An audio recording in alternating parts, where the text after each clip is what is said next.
Meeting to order at 7:34. Please rise for the Pledge of Allegiance. I pledge allegiance to the flag of the United States of America and to the republic for which it stands, one nation, under God, indivisible, with liberty and justice for all. Presentations. Mr. Cleary, status update from the Marlborough High School principal.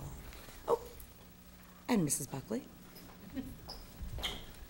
We come as a team this evening. Yes.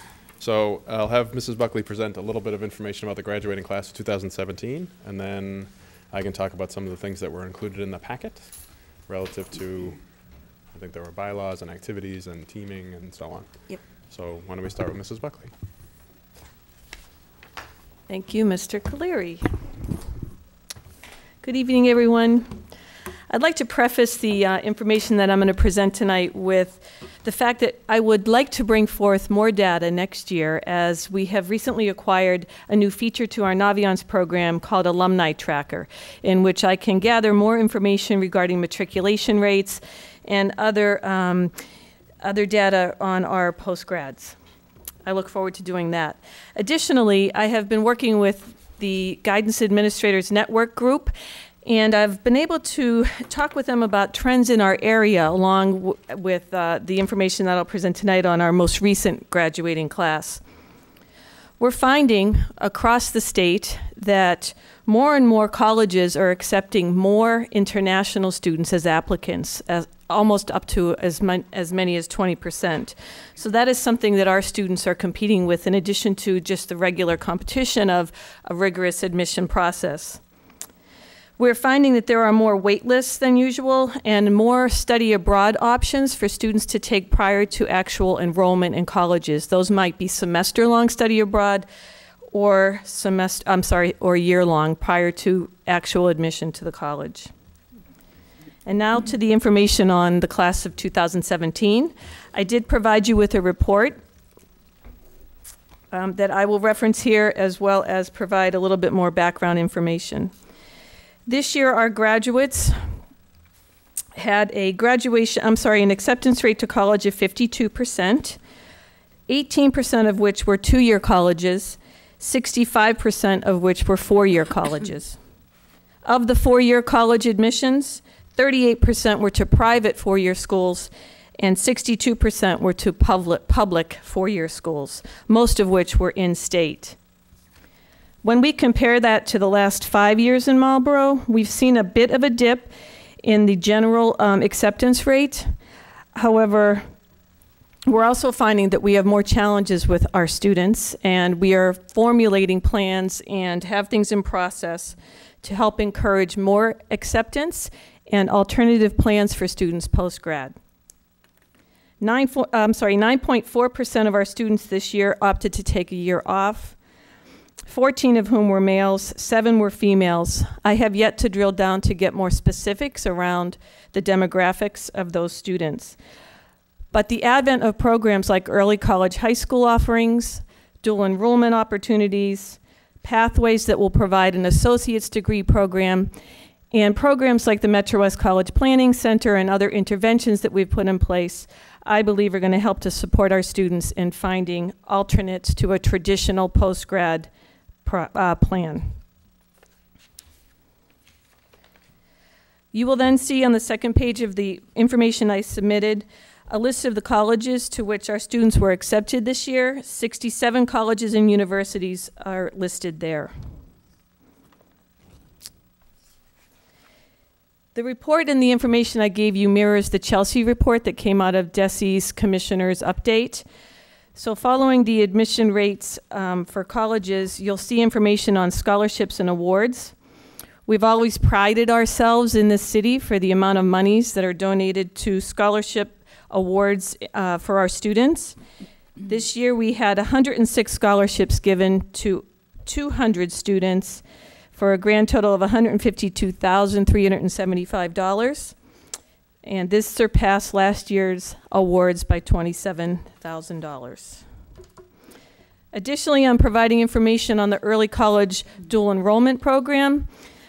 I consulted with Dan Riley, who is paramount behind our early college dual enrollment program planning.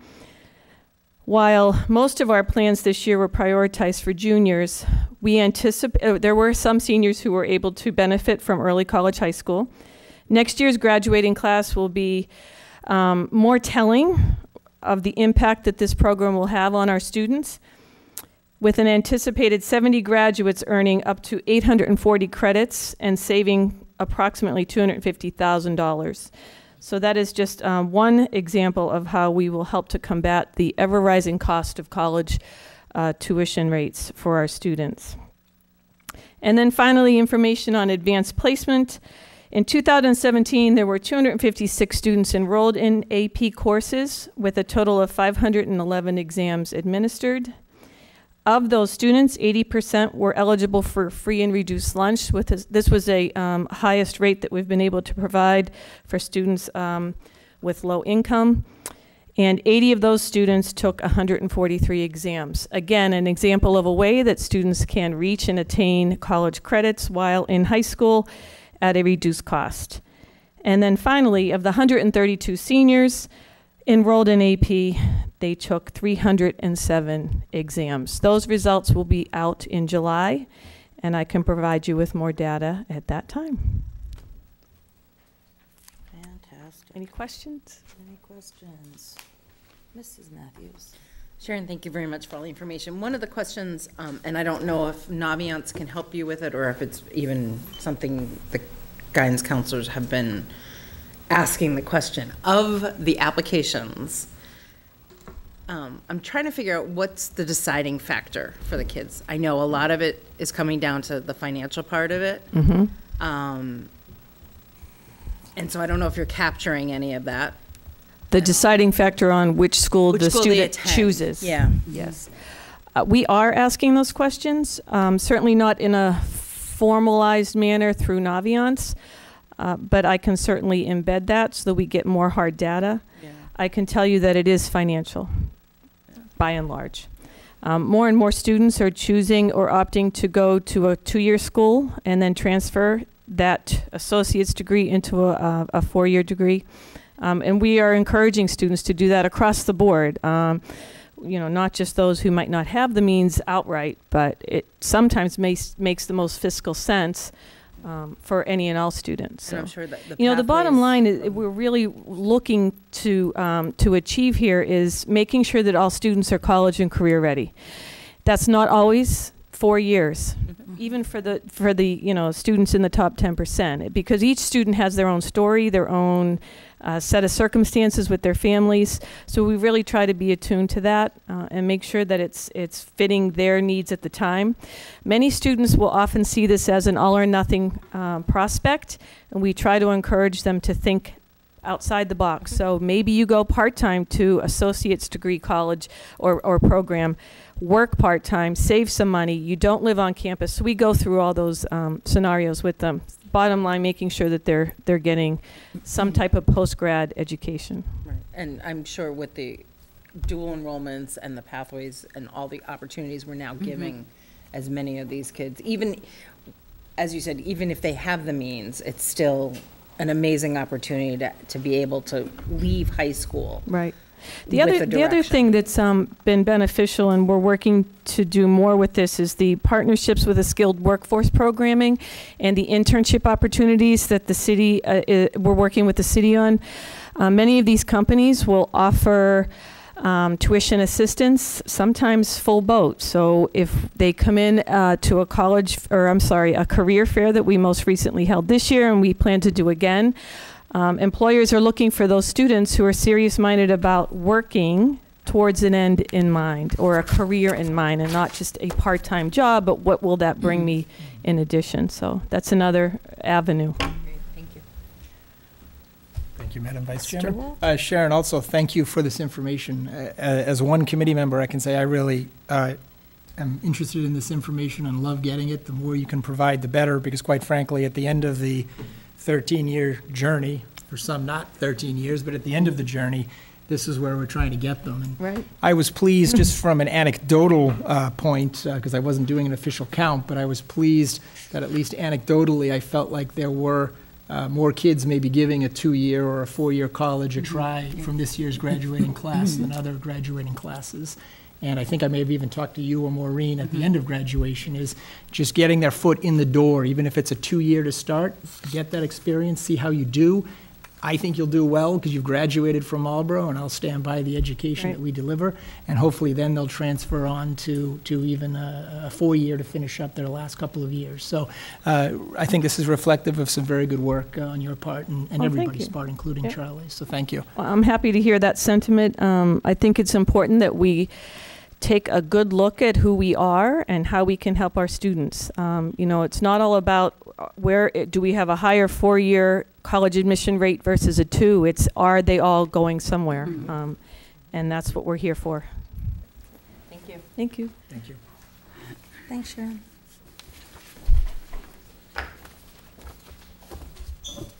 So included in your packet, I think there are a number of different pieces of information that were requested, so I'm happy to answer questions or take questions and then provide answers at a later time relative to student activity updates and bylaws and so on that were all included in your packet.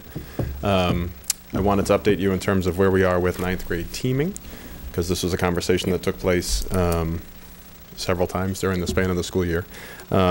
So where we ended the year is with the notion that we're going to be putting in 3-member teams, three-member teams into 9th grade, one of which is the STEM team, but then we'll have 2 other folks who will be working as 3-member teams, a crossing over with the history department, English department, and math department. Science was wanted to be included this year, but largely with a lot of the options that are available to 9th graders in science in terms of engineering, our biology courses, and our physics courses, it made it a little bit difficult to make 4-member teams. That would have been ideal. And so that's something that we're exploring as MCAS is changing in the next 2 years, especially with the focus area in science. Then that'll be something that we'll be able to talk about over the span of the year. But ultimately, we're looking at this year as an opportunity to collect some data on the impact that this would have on our kids, reducing the number of touch points for students and giving teachers the opportunity to collaborate and work to best support our kids. So we want to see how it goes. So that's where we're putting in our investment of time and energy at this point, and we're doing a lot of that scheduling work now. So to that end, I guess I open it up for questions relative to either the teaming piece or questions about activities, that kind of thing. So I have one clarifying question. So will all 9th graders be on one of those 3 teams? 9th graders will be on a team. They'll either be in STEM or they'll be in a 3-member team. Correct. Okay, thank you. Questions from the committee?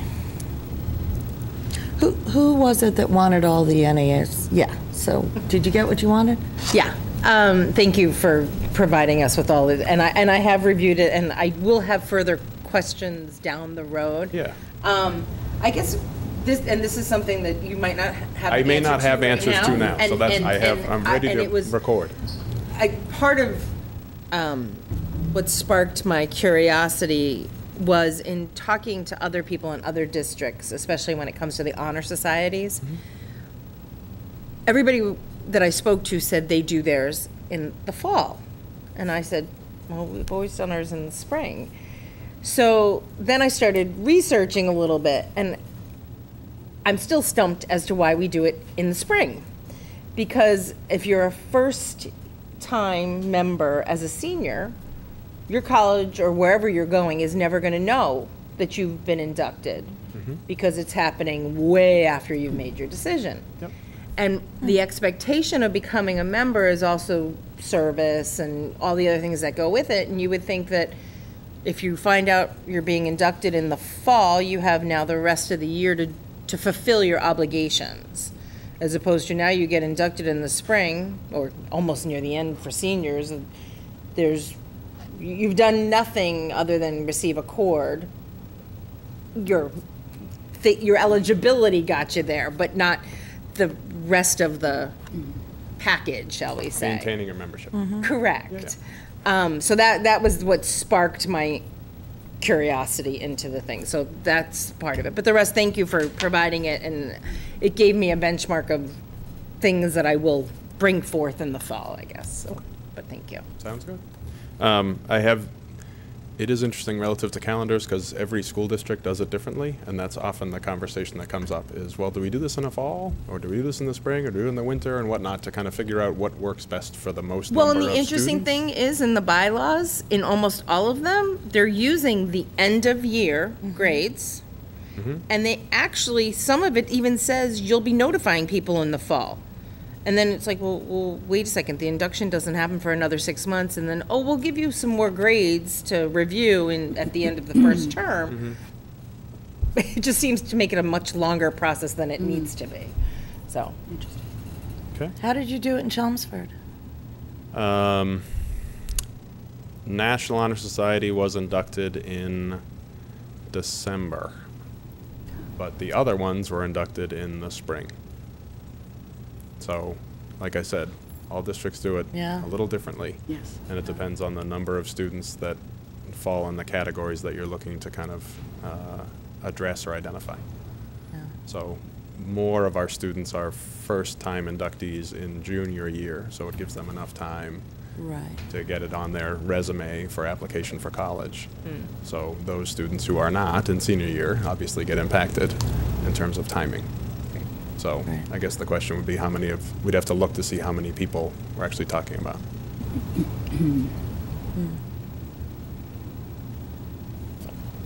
Do you have any other questions, Heidi? no, thank you. I just have a quick, Charlie will be back in the fall to tell us about his trip My to summer Finland, vacation. which is an entree, if you'd like to tell us a little bit about what's on your agenda in the next few days.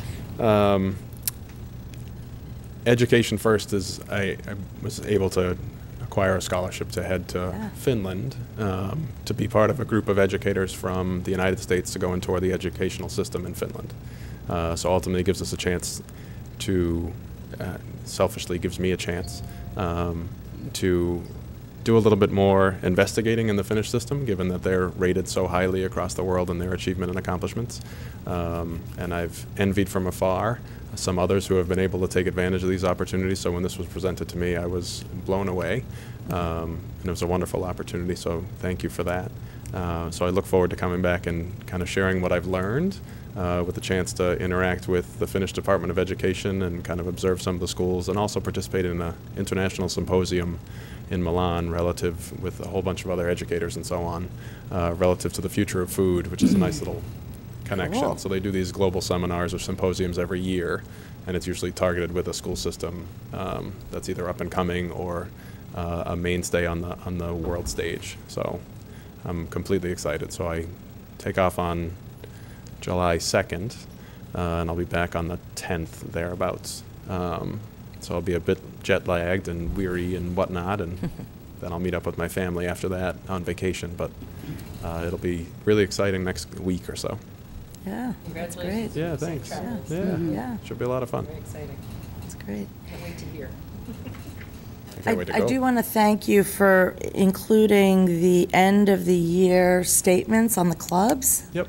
I thought that was really interesting, and some of the ideas that they had for both improving their club, but a common theme seems to be ways to get kids in clubs to interact with each other. Yep. So I thought there was some really good information there. Yeah, it also included some copies of the reports for some of the clubs that have not been funded as well. So those are ones that I'll be requesting. So that Year you- two, year three. Yes, they're heading into year 2 or year 3 Right. of the implementation of club process. So those will be things that are coming up Awesome. as we go through the summer. Great. So thank you. Yeah, thank All right. you. Thank you.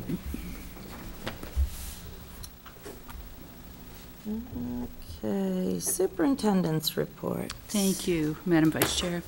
It's always good to begin my report with accolades, and I've listed for you here the educators who have successfully attained the designation of professional status.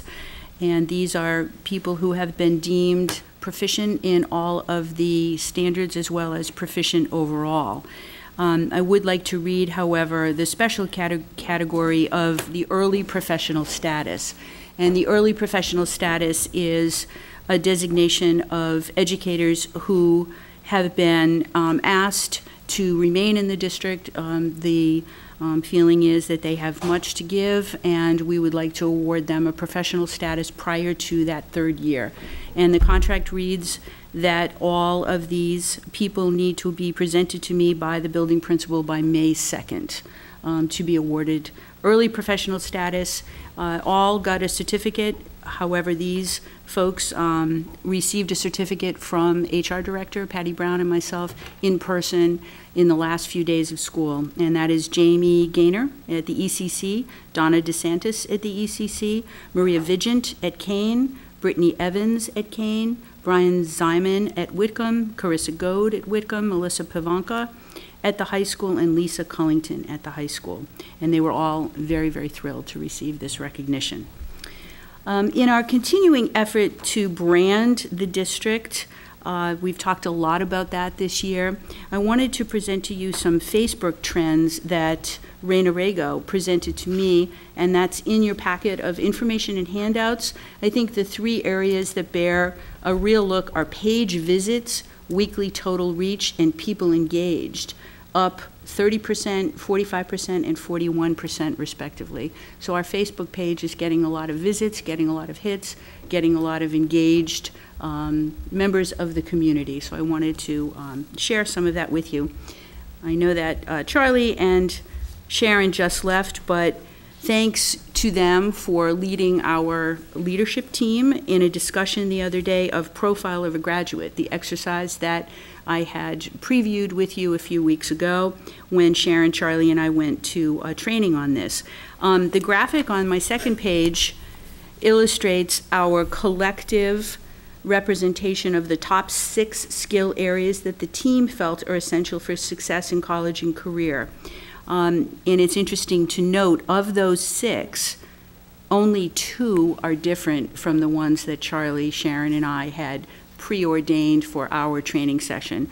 And the ones that are a little different are the teamwork and the information communications and technology literacy. But I thought that was very interesting that 4 of them overlapped, which shows that we have a common message. So we're planning to dive deeper into this organization, taking a tour of some of the tools that they offer. Our goal next year is to continue to have this conversation on how to embed the goals at the various and appropriate grade levels.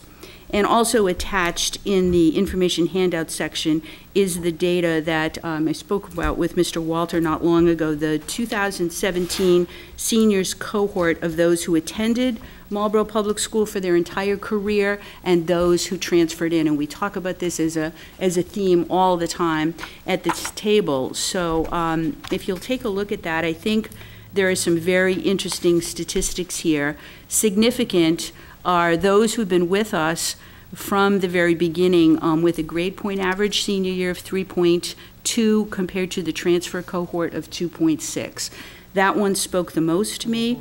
The ELA, the math, and the science MCAS scores, while they might not seem a lot, up 5.3, up 4, and up 6, respectively, when you look at the gap there in proficient, advanced, or needs improvement, that really is a significant jump. So again, those who've been with us, significant increases in their achievement, not significant attendance data. 93.7 from those who've been with us from the beginning versus 92. So that was not necessarily significant. And also included in the packet are running into this report or after this report are some demographic data that was asked. I'm not sure who it was that asked, but our data whiz, Chris Hoddle, who is still with us, presented this to you, and I think it's self-evident. The low income, the advantaged, the home language, especially the way it's color-coded, I think makes it abundantly clear the students that we have currently, and perhaps going back in time to 2002, 2003, it would be interesting to see what this is like. Having had 2 daughters who graduated from the public school system here, I can tell you that it is very different. So I'm certainly welcome your questions, but I'll move on with the report. next generation MCAS standard setting panel, I spoke about it in my report about a month ago, and Angel Davis, who's an ELA teacher from Whitcomb, was actually selected to serve on that next generation MCAS standard setting panel, and this is convening August 14th through 17th, and they say teachers have the entire summer off. These will be the folks who will determine the cut scores for the next generation MCAS achievement levels. So not only is this a tremendous personal learning opportunity for Angel, but her expertise from serving on this panel will be a huge benefit as we prepare our students for these standardized assessments. I have just one more public service announcement from Patty Sibilio, and that is, please let her know ASAP if you would like to attend the joint conference in November. There's a discounted rate up to July 15th, and I have also heard that the venue may be booked, the hotel, so it may be another off-site that one would have to. But let me remind you that we, Marlborough Public Schools, are presenting on the 3rd, which is Friday morning from 9 to 10:15. We have Dan Riley and Heidi Matthews and Sharon Buckley, well, it's not Sarah, will be presenting on some of the charting the course for success for students in college and career. A lot of what was touched upon tonight regarding the various pathways and dual enrollment and so on. And I would like to just conclude my report with a message that we all received, all of the superintendents today, from Tom Scott. Colleague, we are all shocked and saddened with the announcement of the passing of Commissioner Chester. As in life, the commissioner, with his typical humility and dedication, maintained his influence at ESE during his brief illness. His legacy will be the first-class education provided to all of our children, and his advocacy for high standards and expectations for students and educators. Our thoughts and prayers are with the commissioner and the members of DESE who are enormously impacted by his loss. And that concludes my report.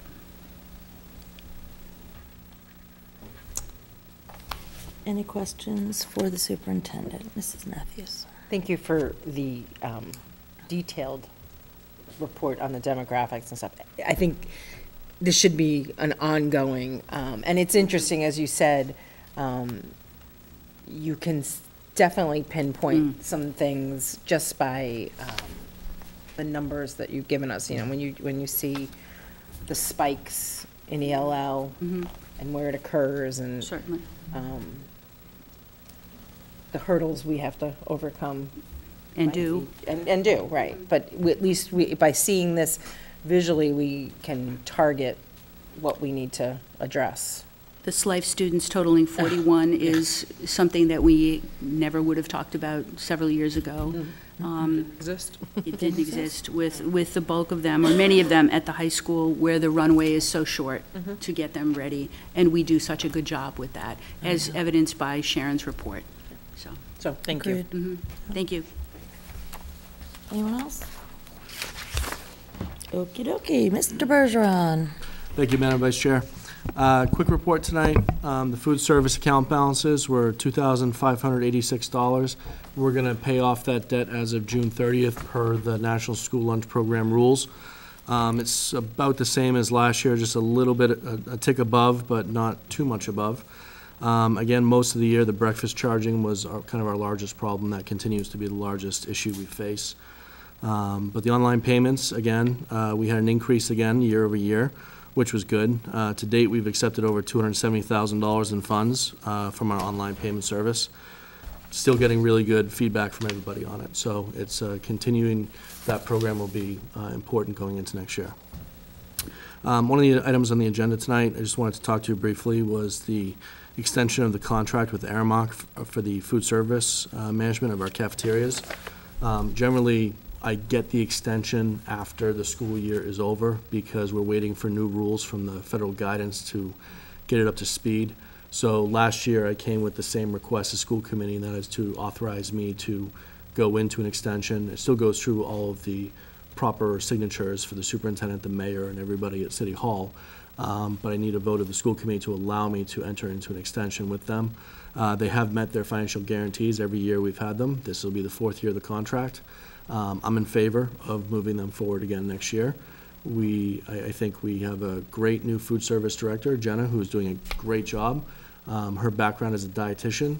I can't wait for her to really start establishing more control over the menus and the cafeterias. So I think that's all moving in the right direction. So I also put in the packet for tonight for transfers. Unfortunately, due to the last minute nature of what we're doing this week, I wasn't able to put it in last week because they'd all be wrong. So I had to provide them tonight. Really, it's just a clean sweep on the salaries and instructional materials. We have had a good year financially. We were able to pre-fund technology and capital. At the end of the year in June, I was able to work with Andy White to get a couple of other projects done. Notably, we'll be able to continue our addition of cameras across the district. So putting more cameras in more schools. We have 2 projects that are moving forward, one at Hildreth, one at Wickham. So we're able to get that funded. Also, additionally, with the cell phone extenders at the high school, I know the high school has always been a problem with not having service. So we're going to put additional cell phone extenders across the school. We were able to do that as well. So we're very pleased. And on top of that, we were able to prepay a couple tuitions going into next year. So I felt really strong about this year's budget. I thought it was a good year. Additionally, I've put a position report for the school committee at their seats, just so they can take a purview of all the open positions we have in the district right now. It fit on 1 page. That was very good. That's great.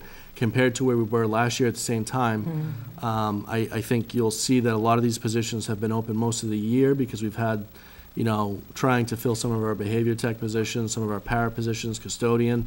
I think if we remove those, you'd see that we actually are moving pretty quickly to close almost all of our positions. So I think we're in a good position going into the summer. We don't have that many big open positions that we're trying to fill. I think the principals and HR have done a great job of getting candidates in and getting them hired before June 30, which is fantastic. Additionally, I've left a summer work and projects report.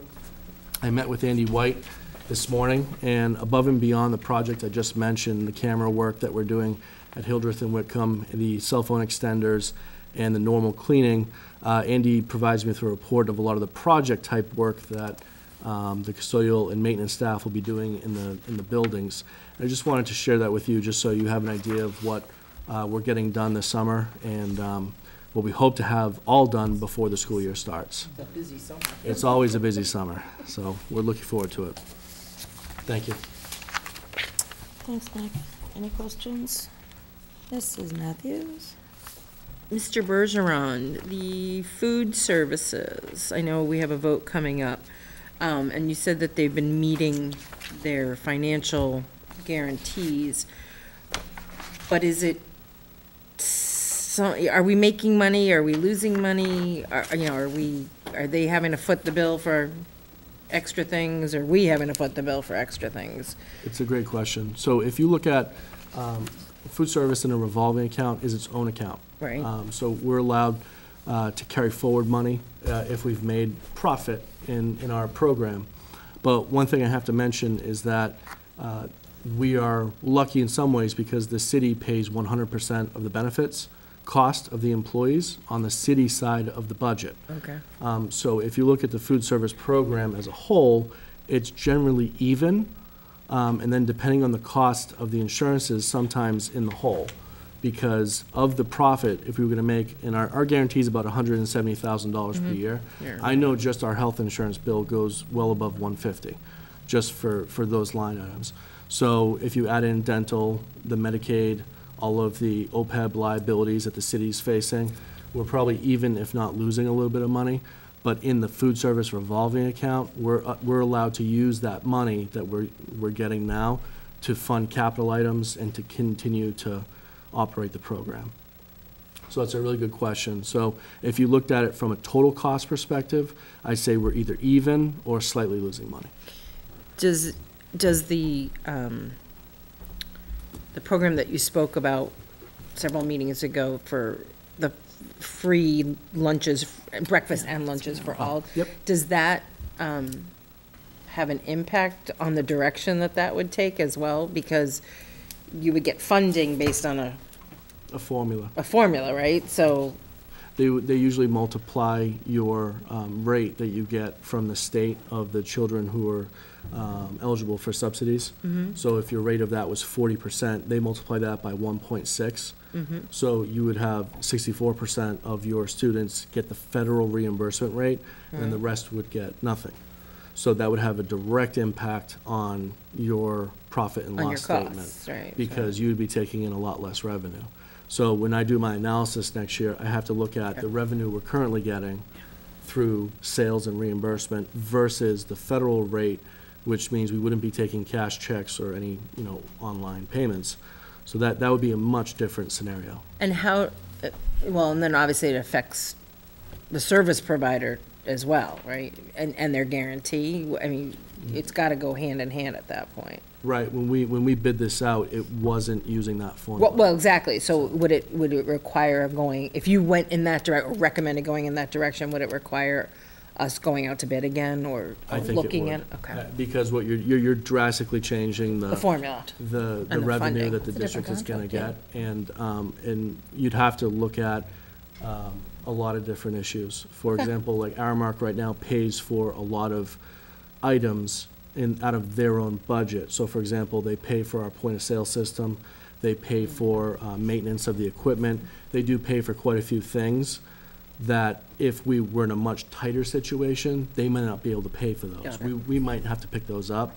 So it would probably be a rebid situation in my mind. Okay, great, thank you. Thank you. Questions for Mr. Bergeron? Thank you. Thank you. Acceptance of minutes of the June 13 meeting. Motion to accept as presented. Motion made and second to accept. I noticed just a small typo. Okay. Number 9D, Walters with an S, should be just Walter. I noticed that as well, my evil twin. Motion to approve as amended. Duly noted. Motion made and seconded to approve. Any other discussion? Seeing none, all in favor? Opposed? It carries. Public participation. Public participation. Anyone from the public wishing to participate? Thank you. This public participation section of the meeting we have 10 minutes scheduled for it. That's fine. I mean, I see that Crossroads is also on the agenda, and I'm speaking here on behalf of Crossroads. Should I speak now or later? Yes, Okay. yes. During the agenda items, it's a business meeting. We just Okay. take care of our All right. business. Thank you. Thank you. I'm just going to introduce my client. First of all, my name is Roderick McLeish. My address is 150 Cambridge Park Drive, Cambridge, Massachusetts.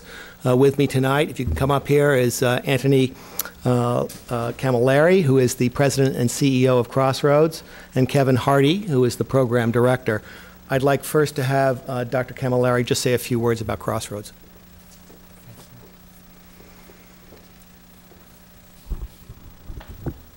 Thank you for the opportunity to speak here tonight. My name is Dr. Anthony Camilleri, and I'm president and CEO of Crossroads School. Crossroads was born in 2002 as a nonprofit school for students with autism.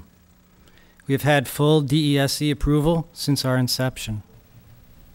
In those 15 years, we have served hundreds of children with autism, kept families together who would have otherwise been torn apart, and we have saved the Commonwealth millions of dollars by returning students to their home districts and by preventing the need for placement in costly residential treatment facilities. We currently serve 61 students, 4 of whom come from Marlborough. Overall, we partner with 43 different districts to provide the highly specialized education that they were unable to provide under their own roofs. We enjoy exceptional relationships with our partner districts. This past April, I conducted an annual district survey, which yielded a 90% overall satisfaction score. A commensurate score was also achieved for parent satisfaction. Following our most recent DESE review, we received a perfect score. There were no points of deficiency and no points for correction. Over the past year, we have been working on relocating our school. During that time, we have relied upon the advice of our council, their understanding of the law, and our trust in the City of Marlborough's leadership to do that which is only fair and right as we entered into a purchase agreement for the property at 295 Donald J. Lynch Boulevard in Marlborough. We now own the building, thanks in part to Mass Development and the bond that they issued to help finance the school. Renovation is halfway complete, and we are set to move in at the end of August. Our lease in Natick ends August 31st, and our landlord has already leased the space to another organization that is set to move in on September 1st. We have no place else to go. I stand here before you to ask for help. I ask for your help. Please live up to the message on the About Marlborough page of the city's website.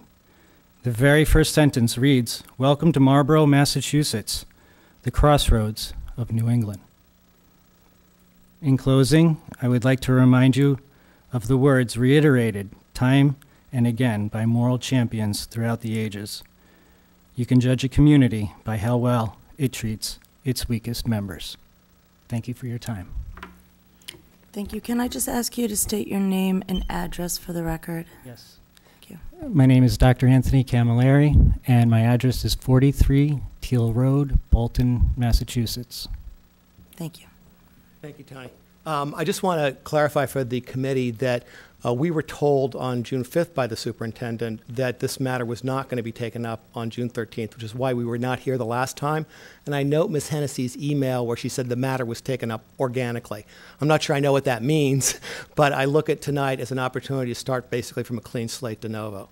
So I'd first like to address why my client believes that it is entitled to this approval from the committee tonight, and then, if necessary, to address some of the issues that were brought up at the last committee hearing, particularly issues relating to liability and issues relating to the potential that Marlborough might have to fund additional students if this approval was granted. I've looked at your code of ethics and I've looked at your conflict of interest rules, and it's clear. You are required, as I think everybody knows, to take whatever action is necessary according to the law. And the law in this case is really clear. The law states under Chapter 76, Section 1, that when the committee is satisfied that the instruction offered by a private school is going to be equivalent in thoroughness and efficiency to that in the public schools, it must grant the approval. The language is interesting. It's a shall requirement. And there's not, all state law doesn't have shall requirements, but shall in this context means that the committee really has no other discretion. Now, I'd just like to look at some of the information that we have that makes it clear that we have met that standard. And I think what you can look at, for example, is what the agenda item is for tonight. And the agenda item for tonight states that the school department, the superintendent, and the director of special education have already determined that we meet that standard. When I looked at the tape on June 13th, I saw nothing which suggested that any committee member of this committee had any concerns regarding the instruction that is offered by Crossroads and whether it's equivalent to that in the special education department of the Marlborough Public Schools. So as of right now, my client's unaware of anything to suggest that it has not met this standard. And I'd like to not only refer to what's on the agenda item, but also the superintendent's emails to my client of June 2nd, which stated that from an instruction standpoint, we're all set. There's no issue. There may be some other issues relating to Crossroads in the town of Marlborough, but at least as far as curriculum and instruction goes, we're all set.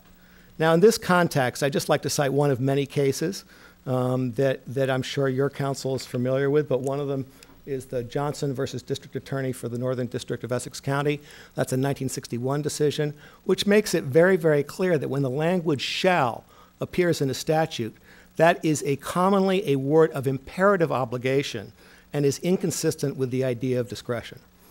Another reason why we've met the standard in the statute is that we are fully approved by DESE. As Mr.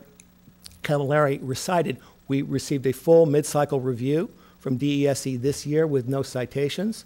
I think it would be extraordinary if the school committee could basically substitute its judgment for the DESE in determining whether or not we've met the curriculum requirements. According to the state, we have. And I recognize that there's overlapping jurisdiction between what you have to decide on approval of our curriculum and what DESE decides.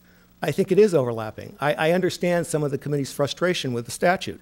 At the same time, I think it would be extraordinary if DESE, having approved our curriculum and program, if the committee, particularly without any evidence from the professional educators, would come to a contrary determination.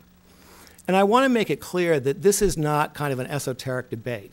I mean, for us, this is really critical. We have 61 students in this program and literally no place to go, and this is the last regularly scheduled meeting of the school committee. And I recognize that you could hold a special committee meeting, but I don't think it's necessary because I think we've shown that we've met the standard in the statute. So if we're not able to get that approval, I don't really know what's going to happen to those students. Now, the fact that 4 of them are from Marlborough, I think is important, but it's not the only factor. But for these students, if they miss even a day, a week, or a month of instruction because they're not getting the approval at their school that they're entitled to, that's going to be very damaging to them.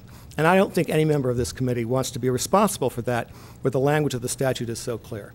I know I only probably have a minute left, so I'll just get on to what Mr. Walter was talking about last week in terms of, or June 13th, in terms of liability. And I once served as a city councilor in Newton for 8 years, and I know all about liability. I was sued so many times I couldn't count. Most of them were on land use issues. But I recognize that liability is a legitimate concern. At the same time, in my litigation practice for 30 years, I've never come across a case in which any state or municipal or other agency has been successfully sued because it granted approval or license of any type of facility. And I brought claims against many government institutions over the course of my career.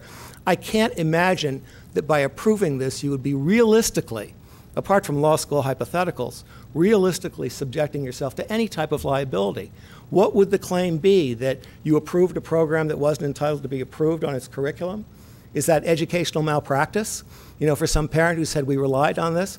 Well, educational malpractice has been ruled out as a cause of action in Massachusetts. There is no such statute. And in any event, any claim that would be brought against you for giving a faulty approval would be limited by Chapter 258, Section 4, which caps your liability at $100,000. I don't know whether you're self-insured for those claims or whether you have insurance, but this is not something where there is no limit on your liability. There certainly is a limit on your liability. So I don't think that the liability issues are a concern. I think you may have some legitimate points to raise. And I would encourage you to go down to the Grayton General Court on Beacon Hill and address those concerns with the state legislature. But to put Crossroads in the middle of that dispute with the 61 vulnerable individuals that we serve, where we've legitimately relied on what I think is a very fair interpretation of the law. We've worked very well with the superintendent's office and the director of special education. But to think that we could somehow get in the crossroads, so to speak, of that debate, I think would be very unfortunate and very unfortunate for the children that are served. The mayor made some remarks, and I don't know whether I need to address them, about, well, this could open up more students from Marlborough enrolling in special education. I don't think I need to address that. I think those remarks were unfortunate. All that we're asking for is the application of the law to this approval process. And again, we've done it in good faith. We've worked well with the superintendent and her office. We're grateful for that support, and we would like this committee tonight to vote approval. Thank you. Any questions, I'd be happy to answer them. Thank you.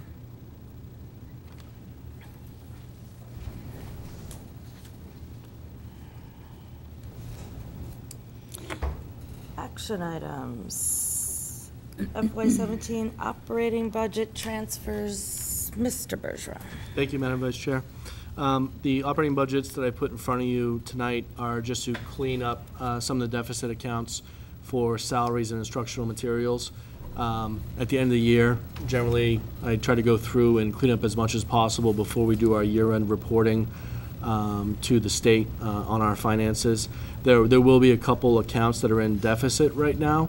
But that is because I'm going to do reclassifications at a later date to either revolving account or a special fund. I'll give you an example. Right now, the tuition line may be slightly overspent, but we have a full year's tuition in circuit breaker that I can reclassify those expenses to. So I'm just trying to clean up a little bit of the operating budget and just get it ready for close.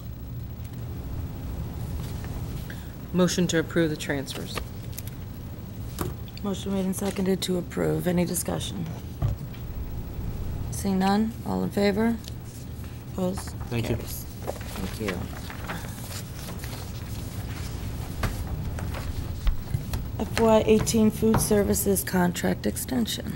Thank you. This is for the school committee to give me permission to extend the contract for Aramark for 1 year.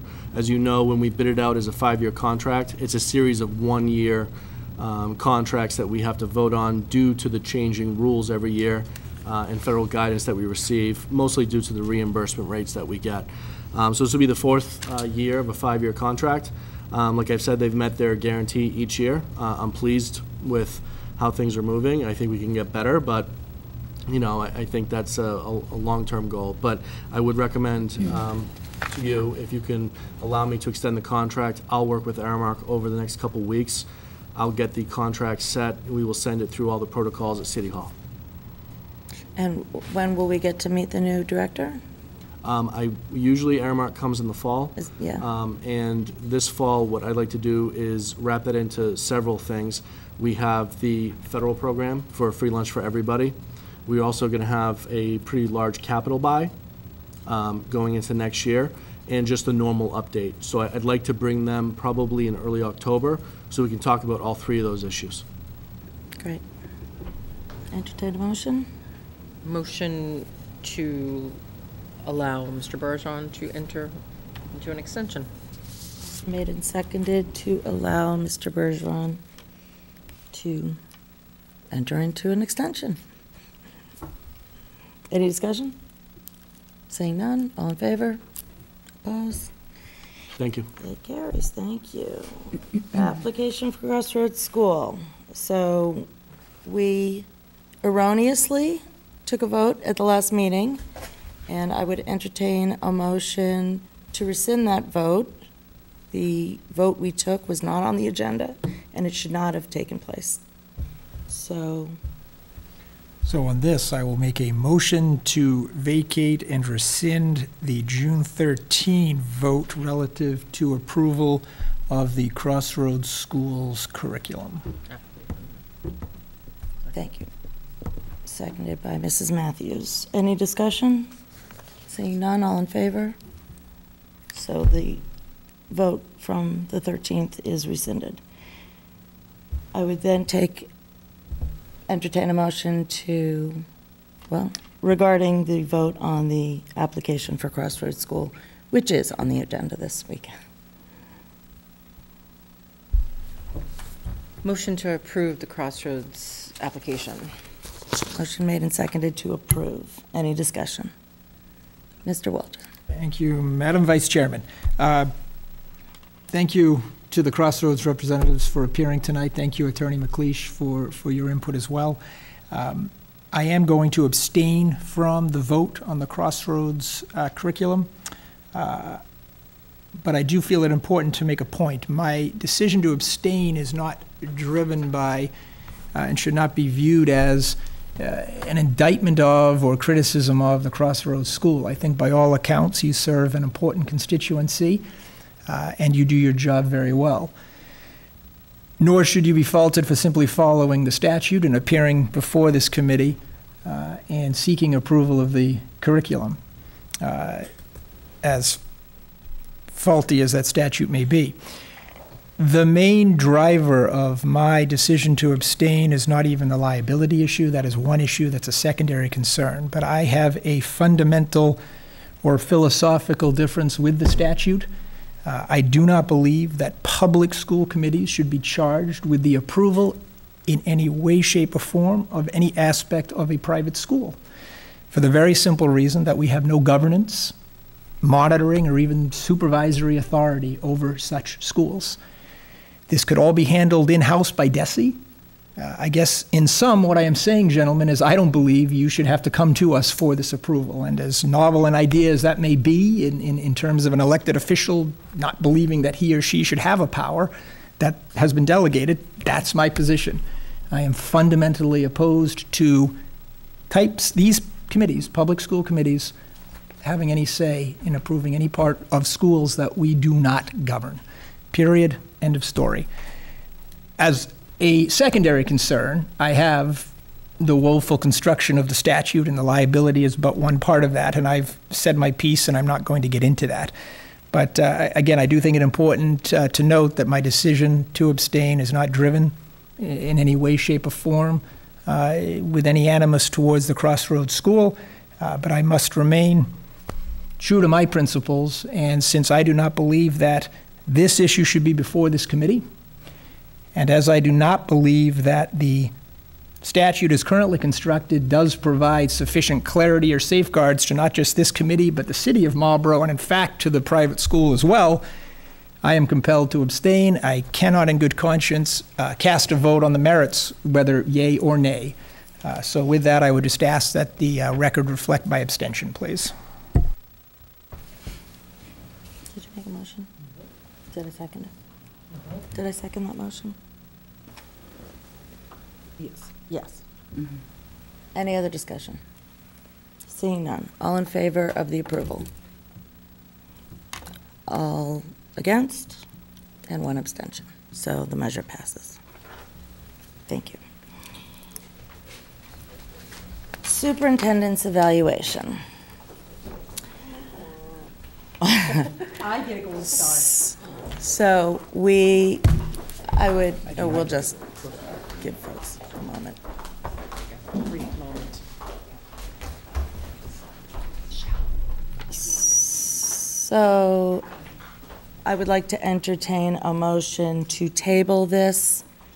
We have not all provided our individual evaluation materials to the vice chair in time for this meeting. So, Motion to postpone the evaluation, public evaluation to the fall, to the first meeting, I guess, right? I don't know. What would you like it to be?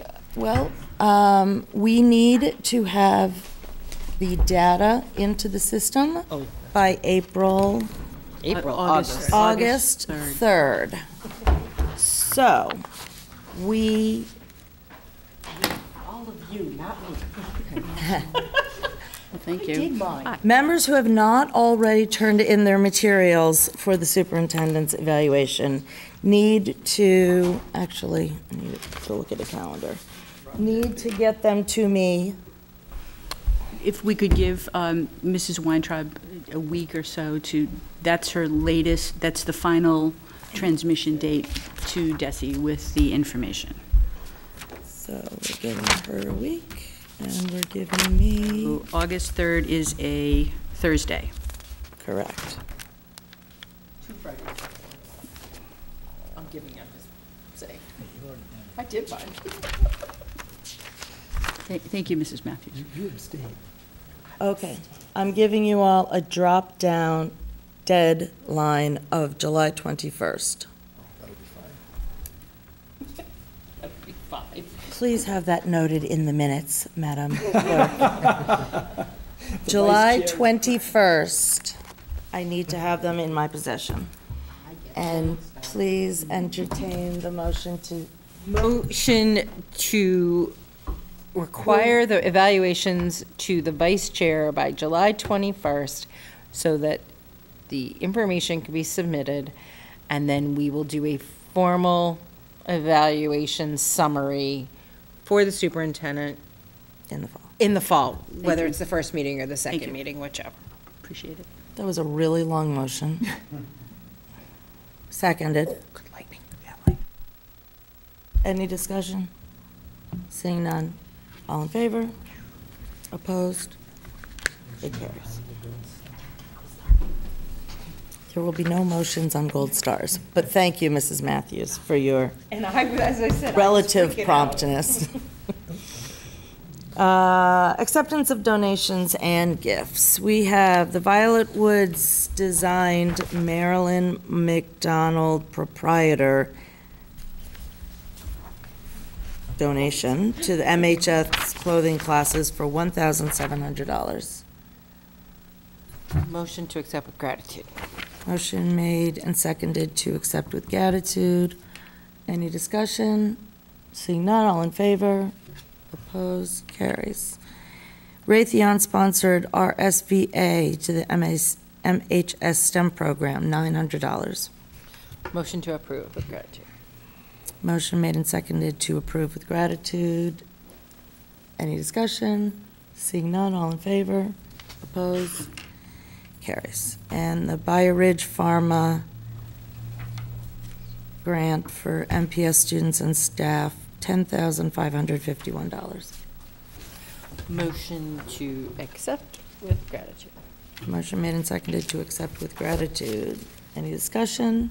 Could I just ask one question on that one? Certainly. A rather generous amount. Was there any description? They were for Yes, EpiPens? that's what it It's is. the EpiPens. I couldn't remember what it was. I It's left the my EpiPens. iPad at home. Thank you. Correct. Right. They're so expensive now. Right. Yeah, well, Right. because they Yes. went with brand name and not generic. Couldn't remember. So that's all. EpiPens. All in favor? Opposed? Carries. Reports of school committee subcommittees. Any reports? No. Seeing none, members forum. Mrs. Matthews. I've reviewed the warrant and signed the warrant, and Mr. Bergeron tells me, as he just told all of you, that he's zeroing everything out and spending all our money. and not carrying any balances. I'm not going to say the In either direction. Zero balance, right. Perfect. Thank you. Anyone else wishing to speak? Actually, Yes, sorry, Ben. It's okay. and I would like to formally thank Mrs. Rupal Patel She over was there, on my list. who's been sitting quietly this evening, for her dedication to not only your members, but to the commitment of communication with us. You will be missed, but I still have your number. Yes. And I know where you live. But I do, from the bottom of my heart, because I know it's not an easy task. And I think you have gone above and beyond, and I want to thank you, so. Indeed. I want to thank the entire school committee. The mayor's not here, but everyone, the superintendent, our assistant superintendents, because that's official now. It has been quite the ride, and it's been a very big learning experience, and it's been fun, actually. It's been an enjoyable experience, and I appreciate the communication and collaboration that has been built over the past 3 years. Yeah. We can now look forward to a honest and trusting relationship. Thanks. Yeah. Thank you. Thank you. That's great. Thank you. I, as superintendent, did relay the message from MASS. I'd like to read the statement from the president of MASC, the Mass Association of School Committees, regarding the passing of Miss Mitchell Chester. Mitchell Chester was a passionate and committed advocate for excellence in the education of children. The Massachusetts public schools continue to lead the nation in student achievement is in no small measure the result of the dedication and focus of Commissioner Chester, who became a recognized leader in our state and the country. His contributions and his distinguished work will long be remembered by his colleagues in government and education. So, that's that. And I, too, want to thank Rupal, and hope everyone has a great summer. And anything else? Motion to adjourn. Motion made and seconded to adjourn at 8:38.